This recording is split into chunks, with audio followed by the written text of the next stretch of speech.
questions for Benji?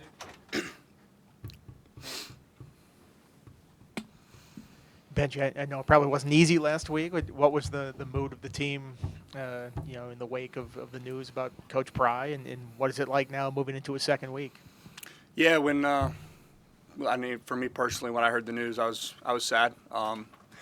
I was part of the class that was kind of in the transition period between Coach Fu and Coach Pry.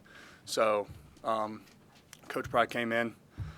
I had a torn ACL at the time. I had just had surgery, kept my scholarship, wanted me in here, brought me in, and ultimately, changed my life. Let me play for Virginia Tech, which is a dream.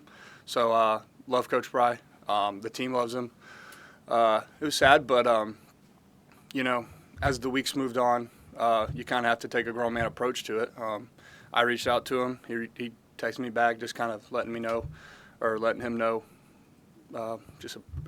being very appreciative of him and what he's done. And a lot of other guys did too, and a lot of other guys feel the same way. So, and then as the week went on, you had to kind of compartmentalize emotions and feelings. And with Coach Monty at the helm, we had to just kind of refocus and relock in of what the ultimate goal is.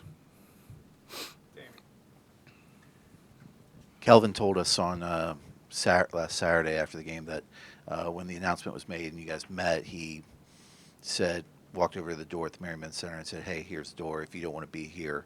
Was it good to see everyone, the vast majority of this team remain committed? And as a captain, did you expect anything less?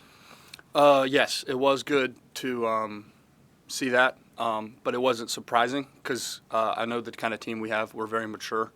There's a lot, like I said, there's a lot of maturity on this team, and there's a lot of buy-in.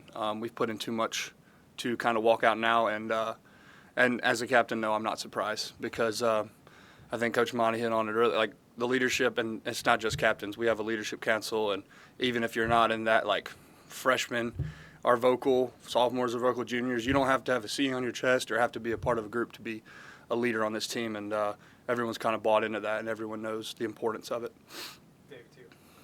With Coach Monty, can you tell that he's done this before? Yes, you can. How so?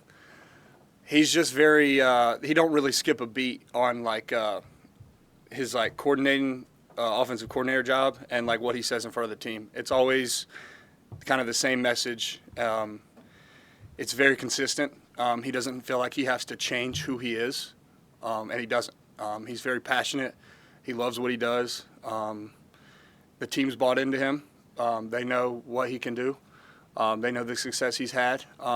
So seeing him talk, hearing him talk, seeing how he leads, seeing how he goes about practice every week, the team's bought in, and we're following him.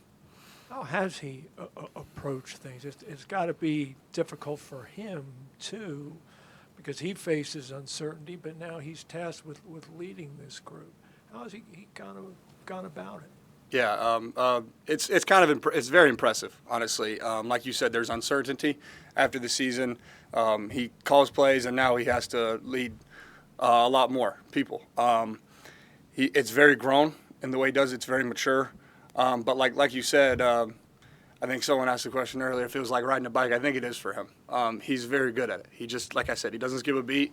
He knows his message. He knows what he's doing, and he doesn't skip a beat, like I said, and he sticks to his core values and his beliefs, but what he believes works.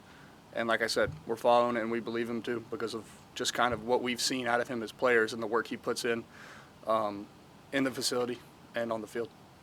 David Cunningham. What did you like about the team's response against Wofford, and just after such a long week, the ability to come out and play 4 quarters of football and play it well? Yeah. What I like so much is we had fun out there. That was kind of my message to the team on Saturday, throughout the week, is just have fun. These guys, you've put in so much work with these guys. You go through so much things, and then last week to happen, there's no reason that we can't go out there, play football. And what Coach Monty's message was Saturday, which really hit home to me, is think about when you were a kid and the joy you had playing this game. Think about the first time you stepped into the field. You're 8, you're 9 years old. For me, I was 7. And that resonated with me. And just seeing guys go out there, especially guys like Devin Alves. Like, I was just like grinning from ear to ear after that, just because I know these guys put in so much work. And to see the team go out there, have fun, fly around, and just play ball, go out and play ball. It was great. We had so much fun. What about playing with this group makes it so fun? I think it's because we're so close. A lot of people like to use the term like cliche, like we're a family and we're a brotherhood, and I genuinely have never felt so close to a team. And I like I said, there's anyone I could hang out with anyone on the team one-on-one, and it'd just be like I was hanging out with one of my best friends. I think that's what makes it so special. You're a North Carolina guy. Did you have any NC State history? Did they recruit you at all? Do you know anybody on that roster? They recruited me, yes. My brother Steven actually was verbally committed there his senior year of high school before flipping to UNC. So I've been there a few times. Before I transferred, the high school I played in at North Carolina for 3 years actually scrimmaged the high school that I think the running back went to, Smothers. He went to Vance. I went to East Surrey. They were a bigger school than us, so we never played each other. But like I said, they scrimmaged each other in the summer. So I know that one of their offensive linemen, Kamen Smith, he came here for a visit one time, and I hung out with him a fair bit, and he's also from kind of the same area I'm from, I think Wilkes County. But, yeah, a little bit of history, and I know a few players. Just your thoughts on starting ACC play. I mean, is there an eagerness on this team to get to the conference game portion? Yeah, and I think Coach Davis, my position coach, put it best. This is a new season. You have your 4 non-conference games. Obviously, you want to win all of those, but now conference play starts and the whole thing's wide open. And I mean, y'all seen what's going on in this conference. There's a lot of ifs, ands, and buts. So there's a lot of things going out.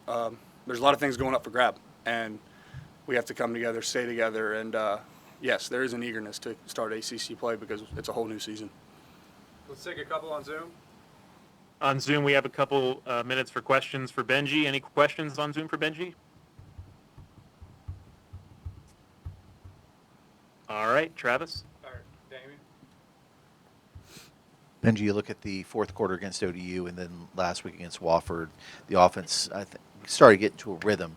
How good is it to see 5 straight quarters of execution and seeing some positive things heading into ACC play? Yeah, that was our message this week, or this past week, was just put 4 quarters together. Come out every single quarter after halftime into the fourth quarter with the passion and energy and the juice that you bring into the first quarter. Never let it taper off, and if anything, let it trim upwards. So just continue to have that mindset. Do it. It starts today. You do it in practice. Don't have any lulls in practice. And then go and want to know every single day, doing that every day. And then Saturday just becomes second nature to grind for 4 quarters. Thanks, Benji. Thank y'all. Thank you.